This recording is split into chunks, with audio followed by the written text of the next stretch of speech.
In this video, I'm going to show you a quick and easy way to paint yourself up a horde of skeletons.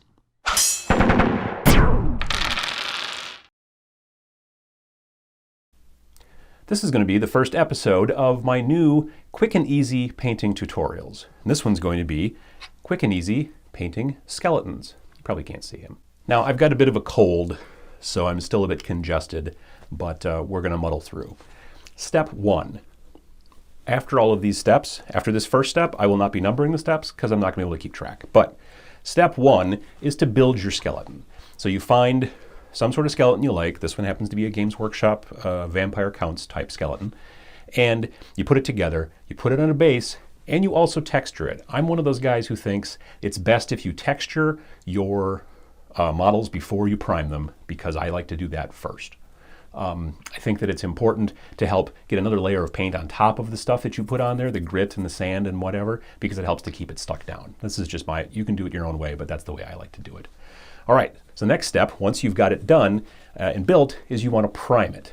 Now, what I primed this guy with is with Krylon, the camouflage line of paints that has the fusion technology. I've talked about them before. They'll probably be up here, there, one of the corners. I've got a review of the Krylon camouflage line, which I think is a great, great line for basically priming most types of miniatures. And with skeletons, they work perfectly because they have two colors. They have a desert, I believe, and a khaki that are very kind of bone colored. You can use whatever you want. I would use a lighter color versus a darker color. You could use, you could use Army Painter. They make like a bleached bone type color. You could use that. I like to use like I said, the Krylon because I think it sticks really, really well, and it makes a great base to paint on as well because it's so flat.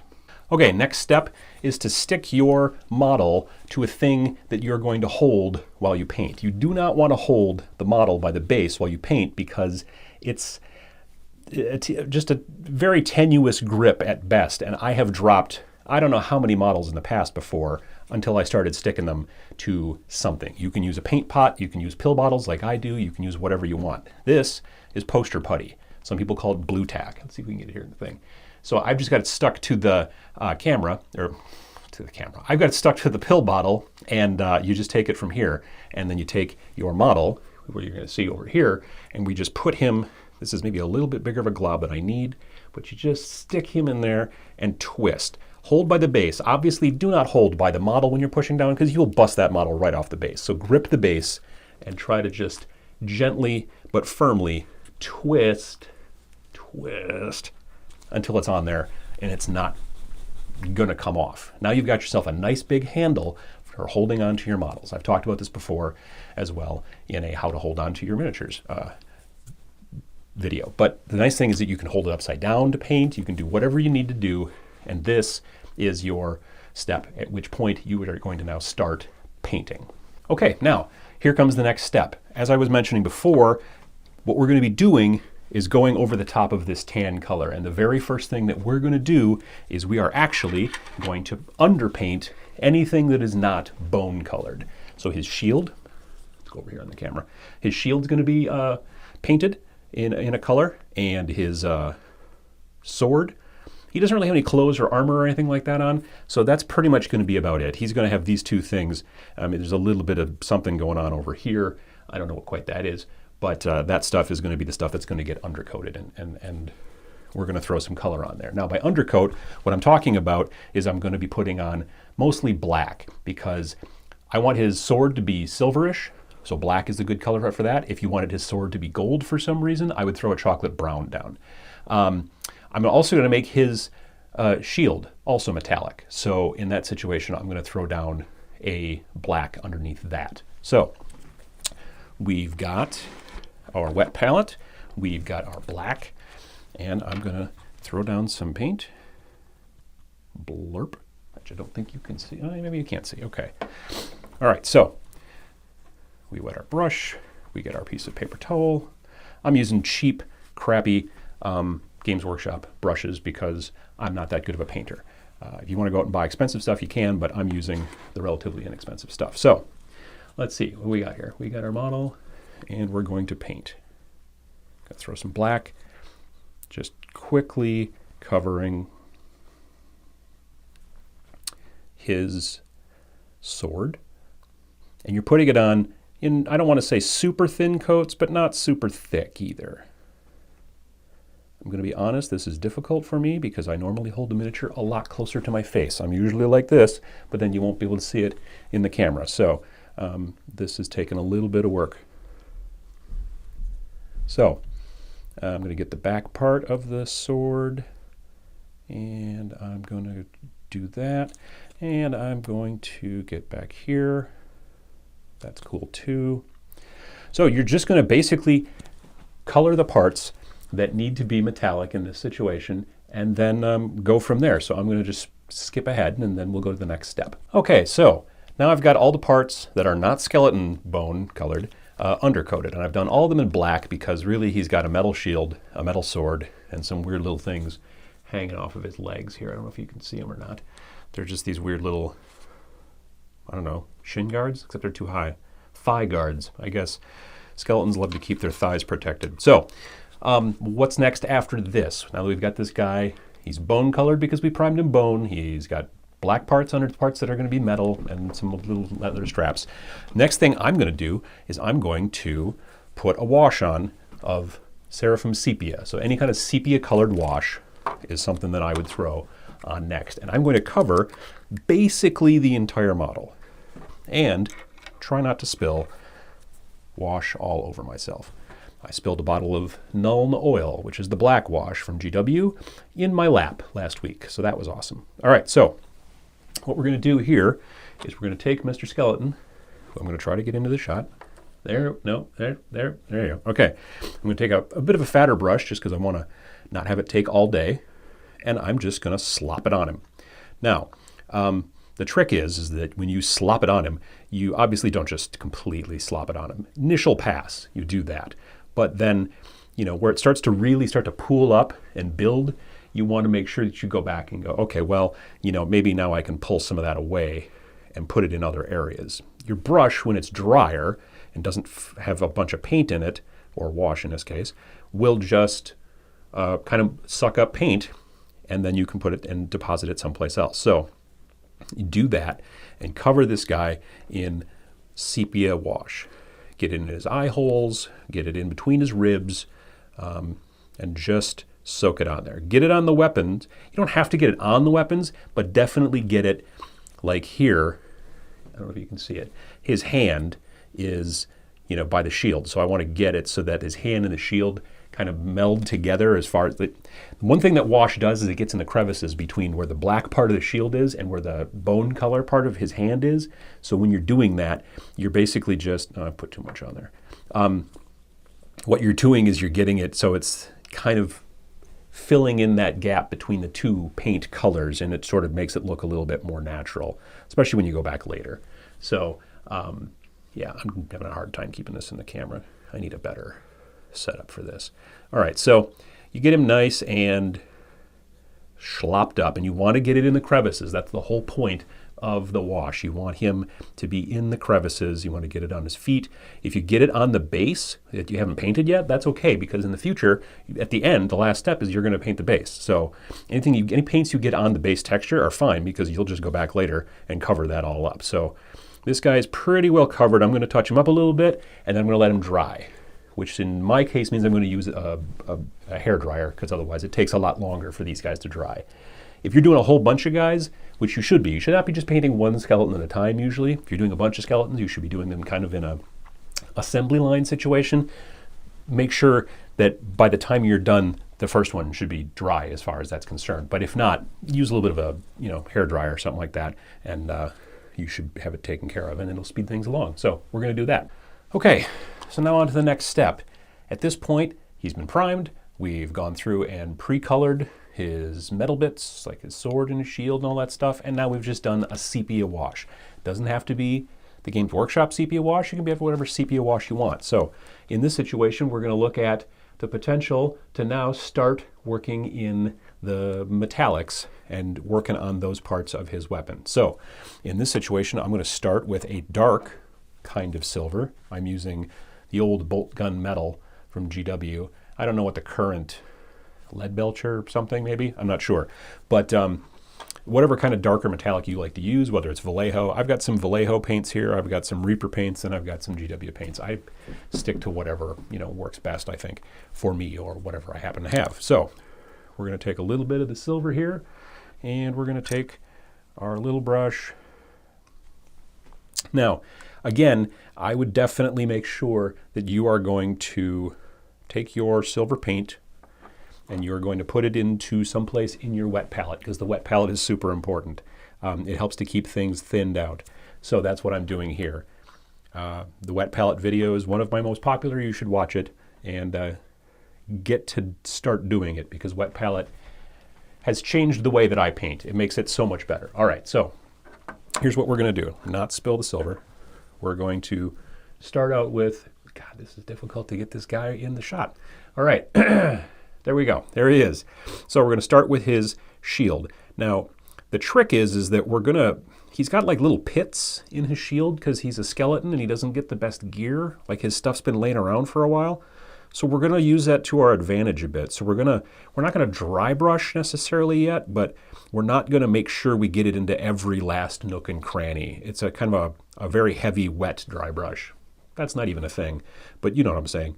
So I'm trying to get it into the shot here so that you can kind of see what we're doing. And we're just covering it, but we're still keeping some of the black to be corrosion and stuff like that in the bottom parts here.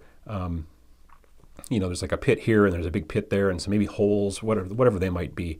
Those are all going to go in there. He's also got holes in his sword too, so we're going to use that to our advantage, and we're going to paint.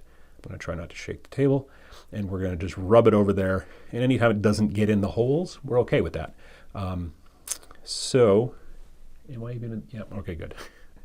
All right, so we're going to basically just do that to the shield, the sword. Going to drop my brush on the floor, and we're going to coat those things up and do the little thigh guards as well, and then let that dry, and then we'll be on to the next step. Okay, so now I've got his silver parts painted silver. There was one tiny, let's see if I can even see it on there, probably not. There's one tiny little leather strap that's down by one of his thigh guards. I painted that brown, because it's leather probably. But we are now in a situation where it is time for us to start using our bleached bone, and we're going to do a dry brush. So I'm going to shake this stuff up a little bit, and I'm going to put it, in this situation, I'm not going to put it in my wet palette because I actually don't want the paint to be too wet. I want it to be just a touch tacky because you want it to be, with dry brushing, you want it to work in a situation where it sort of just grips to the top edges as you sort of brush it. I'm going to use a dry brush from Games Workshop, which is one of these weird little kind of bristly looking things. So I'm just going to dab it in some of the paint. Normally I put it on a piece of plastic and not on a, the wet palette, but I didn't bring a piece of plastic with me today. And then, I don't think you can see this. What you normally do, seriously, this is, what the hell? All right, so here, you brush it off. You get some paint on, and then you brush it off. And hopefully you get most of it off, and you see how that goes. So here we are. Here's our skeleton, and I'm going to start on the higher parts, like his head. And I'm just going to be brushing this bleached bone and be mostly doing a dry brush straight down because I want it to hit the top parts and not the undersides of, say, like his ribs or anything like that.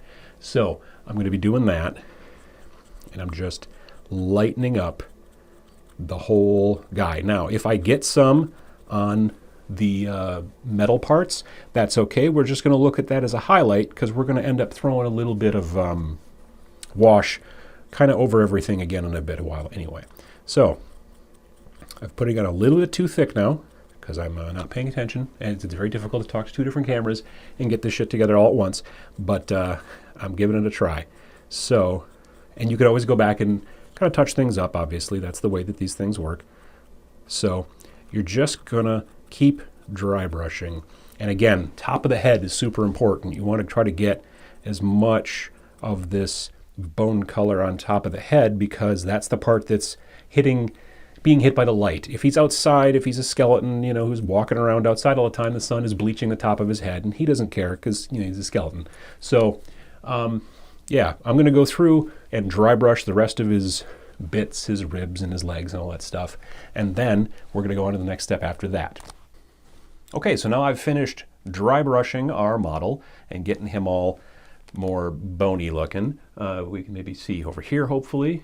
You can see that I've got it. The best way is to look at the model from straight down. So if you're looking at him from straight down, all the parts that you can see are the parts that the light would be hitting. So I made sure to focus on the top of his head. I made sure to focus on the tops of his shoulders, the back of that leg there, all that stuff. So now that he's got a nice dry brush of a bleached bone color, in this situation I used game color from Vallejo, but you can use whatever kind of bleached bone color you want to use, ivory, anything like that. Now that we've got that done, we're going to go and throw a wash on the metal parts. Now, I'm going to use two different colors of washes here. For his shield, I want it to look a little bit more bronzy maybe, so I'm going to put a sepia wash over the silver. But for his sword, I want it to look a lot more corroded, so I'm going to put a brown wash over it. And then that'll kind of, you know, when you put a wash over a silver like that, I could throw a black wash too, actually. I brought that one as well. But any kind of wash that you throw over a silver is going to change the way the silver looks. And unless you're trying to make something look very perfectly polished, you almost always want to put a wash, in my opinion, over a metallic, especially with skeletons. This is not your A team. This is not varsity. These guys pick up weapons that they find frequently in the ground. So they're going to look grungy. So we're going to start, like I said, with our bronze kind of shield. And like I said before, that shield it's been painted silver, so you can see that here, but it's got some black in some areas because I didn't cover it all up completely. All right, so I am just going to slop it on there. Now the reason you do this also is to kind of get it into the recesses, to get it into the crevices, to make it look a little bit more detailed. You may decide to not put it in maybe the top ridge of the shield, or there's this little bump here that sticks out. You might not want to put too much on there because then it looks like the light's hitting it. Anytime that you're trying to make something look more three-dimensional, even though it's a three-dimensional object, you are going to try to want to put the lighter colors on top and the darker colors underneath. That's just the way it works. So we're going to slop that on there. Going to get the inside as well. It's always important to get the inside of the shield. And then we should be just about done with that. If we get a little bit of sepia wash on his hand, it's okay. His hands are dirty. Skeletons are not known for their cleanliness. And then we're going to grab our Nuln oil for the black on his sword. So I'm just going to get that brown or sepia wash off. And again, I'm going to lay it down sort of thick and then kind of pull it off a little bit as I think I need it. So we're going to slap it on there. And again, the skeleton is not necessarily using the best equipment, hence the grunginess. I like, especially on swords, I generally like to use a black wash on top of silver. I think it works a little bit nicer. Okay. So now I'm just going to do his thigh guards, his ever important thigh guards, and then I'll dry it off with the hair dryer, and then we'll go on to the next step. All right, so now we have some nice corroded metallic elements to our skeleton. Our skeleton has been dry brushed, and he's got a little bit of a bony thing going on, and now we've also got over here some metallics that are really kind of you still got the metallic sheen behind it, but you've got this grunge kind of over it. And now I'm going to take the grunge just a little bit further. This is not a necessary step, but it's a step that I sometimes like to do. This is called Citadel Technical Nihilic Oxide. I don't know what, it's not even a word. Anyway, it's this kind of technical paint. It's a specialty paint that is designed to look like patina, like on bronze or copper or something like that. I'm going to put it on his shield because I've made his shield, due to using the sepia wash, I've made it look kind of coppery. Now, this stuff is, even though it sounds pretty wet, it's still pretty thick. It coats a lot. So I still like to put it on my wet palette and add a little bit of water to it because I don't want to go too crazy. So I'm just going to put a little bit over there. I'm going to throw a little bit of water in there. A little bit more of the paint. This is super exciting, I know. All right, so here we go. Here's our shield. I get him in the shot, mostly. And I'm just going to kind of slop it around, and it's not too... I'll throw us a little bit of water. You can do this just with like a turquoise colored paint and maybe like a little tiny bit of water and alcohol to make a wash. The alcohol is helpful because it kind of builds what's known as a filter. It coats a little bit easier. Straight just water will not coat particularly as well, but we just want to build this up and give it this sort of patina. Patina is the oxidization, I think, that happens to bronzes and coppers and stuff like that. It gets into the crevices and stuff like that. I'm no scientist, but that's what I understand it does. So I'm just going to do a little bit of that, and you can kind of see that. I'm not going to do it to his sword because his sword's going to be more, in my mind, lead, kind of. So it's not going to have that. But again, not sure if you can see this super well, but that's kind of what it's going to look like. And it's going to dry that way relatively quickly, even though I did add some water to it. And then we'll go on to the next step, which is going to be kind of just adding a little bit of silver to show areas where there's been recent wear. And then, yeah, just a little touch up and we're done. Okay, so now we're going to take a little bit of, in this situation, I'm using mithril silver from Games Workshop. I don't know what the current color is called, but it's basically the brighter silver instead of the lead belcher or bolt gun metal. There's multiple silvers. I'm in this situation for this step, I want to go with a brighter silver. And in this situation, this is not, you could do a dry brush if you wanted the silver to be really, really kind of, actually I think I'm going to try that out. Sometimes you want the silver to be a little bit more subtle, so I'm going to go straight out of the pot, which I know I normally tell you don't do, but for dry brushing it's almost always important to come straight out of the pot because you want it to be almost as tacky as possible. If the paint's too wet, it's very difficult to dry brush with it. So I'm going to, down here, I'm going to nearly get it in. There you go. So I'm just going to get some paint on the tip of my brush, and then I'm going to put it on the paper, which I can't get anywhere near the damn shot. I'm just going to brush most of it off. Okay. And now I'm going to start working on the guy here. So here's our pal. And again, in this situation, I'm thinking less about where the light's coming from, more about like, where's the most recent place that he banged this sword or banged this shield? Because newer dents, newer scrapes are going to have a brighter color to them than stuff that's been completely unscraped and has just been oxidized. It's like if you take something that's rusty and you rub it up against something, you're going to rub the rust off, which is basically what we're doing here. So the reason I'm using the lighter color versus the base color, which was the darker, bolt gun or whatever, is because we want the contrast. We want it to show up a little bit. So I'm just going to catch some of the edges of the grunge. And again, it's subtle. I'm going to catch some edges here. I'm going to get a little bit more paint because I think I wiped off too much. That's the trick about dry brushing, is it takes some practice. It takes some, there's times when you're like, well, maybe I didn't do it enough and did too much. And so over time, you start to get better at that. So, yeah, all right, there we go. So I'm going to get a little bit on these raised edges here. I'm going to catch a little bit there. There we go. That's working a little bit nicer. So I'm trying to, like the front edge where his shield might be rubbing up against, I don't know, bad guys or whatever. We're going to do a little bit of that, catch along those edges. His shield or his sword here, I'm going to catch that. And with the shield, the sword, we're fine with kind of having there be streaks on it because it's a sword and, it swipes through things. So you're going to get some of that. So again, this is just simple touch up at this point. You don't have to do this, but it's a quick, easy thing you can do, especially if you're doing a whole bunch of them. You can just plow through and just kind of do some little touch-ups. If you wanted to do some chipping, a little bit of just like, just take actually a little dab of silver and do that, you could. Sometimes if you put on a glob of silver, when it dries, it's three-dimensional and sticks out and it doesn't look like a chip anymore. It looks like a glob, even though you've let it dry. Silver paint can be kind of weird that way. So I'm just doing this because I'm a dork and like to have just the extra little bit of subtlety. Yeah, I'm going to do it to his thigh guards, the ever important thigh guards, and then we're going to go on to the next step, which is basically painting the base, and then we'll be pretty much done.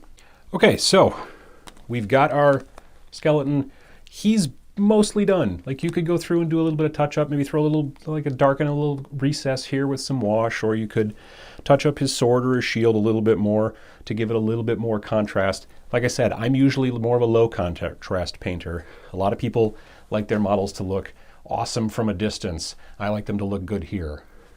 I'm just a dork that way. But this technique is good in either situation. You just kind of tweak your colors. If you want there to be a lot more contrast between the inside, in between his rib cage, and say the top of his head, well then you would probably use a dark brown wash instead of a sepia wash, and then you would use maybe closer to a white for your dry brush later on. But this is what I'm doing. So now I'm going to paint the base. You can paint the base however you want to do it. You want to usually make it match the rest of your models. I'm going to just do some gray and then throw some wash on it and then do some dry brushing. But I'm just going to touch on it for now so you guys can kind of see it. And what I'm going to do here is I'm going to paint the around the feet with this gray. And my guy's kind of sunk into the mud just a little bit, so it's okay if you get a little bit around him. And then, again, the wash is going to kind of take care of that. So covering up, you can see here on the model, there's some spots where the wash, got on once I slopped it on, and it got on it, and now I'm covering it up, so it's totally fine. So I'm just going to go through and go around his little toesies, make sure to try to get some of that gray on there, and I'm going to paint the whole model, or the whole base, and then we'll see him pretty much at the end. All right, so now I've gone and I've painted my skeleton's base. You can kind of see it here. What I've done is I started out with a color called Dawnstone from Games Workshop. It's kind of a little bit darker than medium gray, and I painted the whole base, got it up to the edge of his little toesies, but didn't quite get it on there. And then I took the brown wash and the Agrax Earthshade in this case, and I slopped it on there pretty good, let it dry, used the hairdryer. Then I threw a little bit of black, just kind of like in between his legs on the base to kind of add as like a little bit more of a shadow, and I did some of that. You can kind of see it here. And then I lastly took model color from Vallejo, medium sea gray, which is a light gray, and I dry brushed to get the raised edges of the little rocks and the things and all that stuff to try to give it a little bit more kind of depth. And that's pretty much it. Now, the last trick is to take him off of the rubber thingy, get off the putty. There's a little bit of putty on the bottom, but we peel him off, and then we take a brush and we take some, I like to use Reaper black primer, like in a bottle, and I use that stuff, and I like to paint then the ridge along the edge of the base. So you start out here, and we just start catching it along, which is very difficult for me at this point because it's kind of far away and this table's wiggly. But I just paint the black edge, the edge that I want to be black. Some people use brown, some people use green. There's lots of different colors. Whatever you're going to do, now is the time to do it because you have finished the model. Do not do this step until you've finished the model. So I'm going to paint the base of this guy, catch the entire ridge, and then you're going to be able to see a picture of him, or perhaps even some video, or perhaps a little bit of both, right here, and see the finished product. This kind of very quick, it's obviously not something you can do with every kind of model, but with skeletons, because they're all basically kind of the same color, it's a very quick process. You've got your kind of medium tan spray, then you throw on the Agrax Earthshade, not the Agrax Earthshade, the sepia color,